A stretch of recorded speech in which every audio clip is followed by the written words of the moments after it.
गुनगुनाए मुस्कुराए छोटी मोटी बातों पे मुंह फुलाए। শাকিব খান অপু বিশ্বাস আবার একসঙ্গে ফিরছেন। দেখেন ফিরবে কথাটা কি, আমি তো ছিলামই, আমি আবার ফিরবো কোত্থেকে?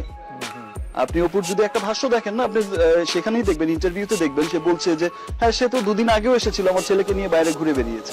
আজকের ব্রেকিং নিউজ, এবার ঢালিউড সুপারস্টার সাকিব খান যেন জনসম্মুখে অপু বিশ্বাসকে নিয়ে যেন খোলাসা করেই দিলেন। একটি সংবাদ মাধ্যমে উঠে এসেছিল সাকিব খানের সঙ্গে অপু বিশ্বাসের সম্পর্ক নিয়ে এবং সাক্ষাৎ নিয়ে। আমাদের টিম অপু বিশ্বাস এবং সাকিব খানের সাথে যোগাযোগ করার চেষ্টা করেছিলেন, তবে অপু বিশ্বাসের ফোন বন্ধ থাকার কারণে সাকিব খানের সঙ্গে এবার যেন যোগাযোগ হয়েই উঠেছে।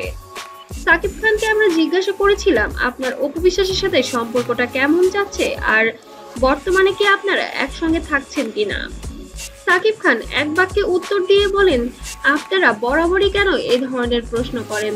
আমি আলাদা ছিলাম কবে অপুর কাছ থেকে?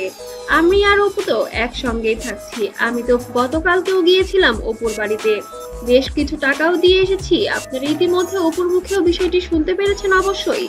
এবং আমি অপু এবং আব্রাহাম অনেক মজা করেছি, বাইরে ঘুরতে গিয়েছিলাম যেখানে অপু আমার সঙ্গে ছিল প্রেজেন্ট। ছেলে ছেলে যে এসে ছেলেকে আদর করলো, তারপর অনেক টাকা দিয়ে গেল, এক্স্যাক্টলি অনেক টাকা দিয়ে গেল, আমার ছেলেকে নিয়ে বাইরে ঘুরতে গেল, রাইট। সে সাথে কিন্তু অপুও ছিল, ঘুরতে গেছে। তো আমি তো এমন না যে আমি ছিলাম না, আমি তো ছিলাম প্রেজেন্ট। আচ্ছা, তবে কিছু সোশ্যাল মিডিয়ায় ভিডিওটি ভাইরালও হয়েছে, ইতিমধ্যে আপনারা দেখতে পেরেছেন।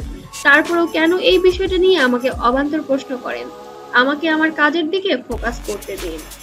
তবে ক্যারিয়ারে 24টি বছর পার করেছেন সাকিব খান। ঢালিউড চলচ্চিত্রে টানা 2 যুগের রাজত্বকারী নায়কের রেকর্ড গড়েছেন সাকিব খান।